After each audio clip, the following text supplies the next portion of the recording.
Research shows that the average 1-year-old has heard the word no 400 times a day. That's kind of scary, right? It could just be a no, or it could be no, don't do that. From well-meaning parents, from maybe siblings who love them, we want to stop them stepping outside of a comfort zone.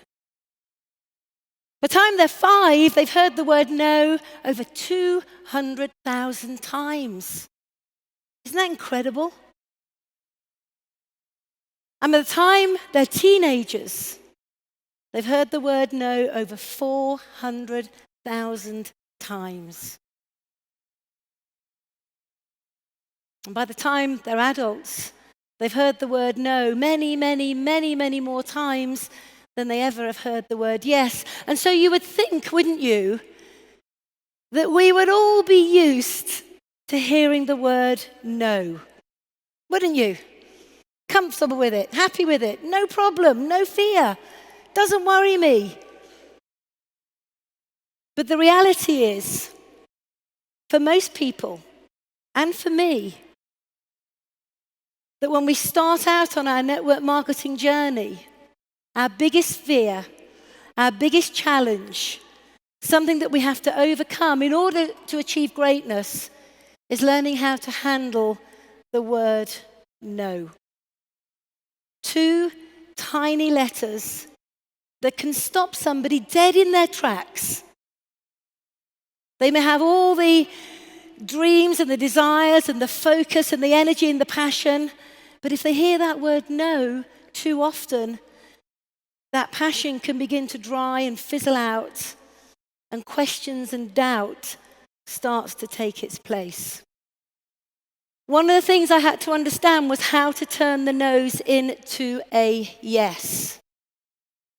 It was the yeses that was going to allow the business to grow. So I took a step back and I thought, what am I doing that is not allowing me to move forward? And I realized at that moment, it was all about the conversations. It was all in the communication that I was having with other people. It was the way I was interacting with them. You see, initially, I made it all about me. I made everything about me, my business, my opportunity, my journey. What I didn't realize, it should be nothing about me and everything about them. And I really began to look at how I began to communicate with others based on how I would have wanted someone to speak to me. And that took a little bit of what I call honesty. If it is to be, it's up to me. There's no point blaming anybody else. But I realized that I had to build relationships with people. I had to find out what was important to them. I had to be more caring, more aware, and have to understand that it's not a one-stop shop.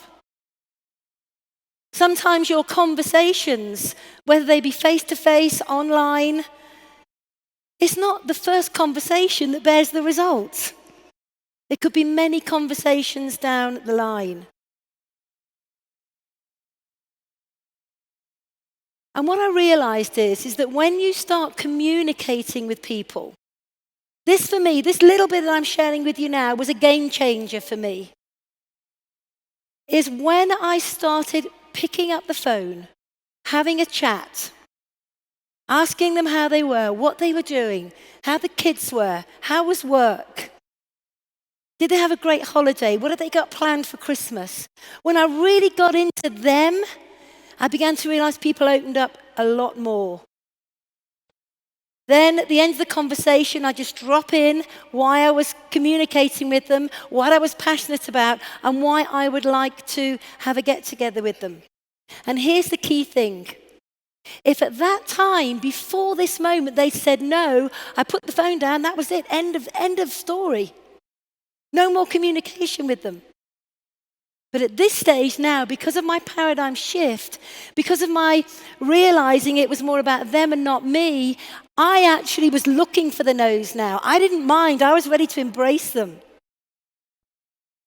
So if I rang up my friend and she said, well, you know what, Jayne, it all sounds great, but no, not now. And I would just go, Chris, thanks so much for that. Thanks for your honesty.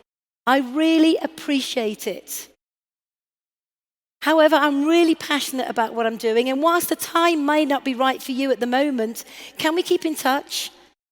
Can I give you a call maybe in a few weeks' time, update you on what I'm doing, and maybe find out a bit about where you are in your life? And guess what they said? They said, yes. In a heartbeat, in a conversation, just by reversing the no and saying, that's okay, I turned the no into a yes, but not right now in the moment. Maybe in a month or 2 months' time, but that no became a yes. And what was absolutely fascinating for me is suddenly my diary was filling up with yes after yes after yes after make me have another call, get back in touch with me, let's touch base, let's see what's happening, tell me where you're at. It was phenomenal.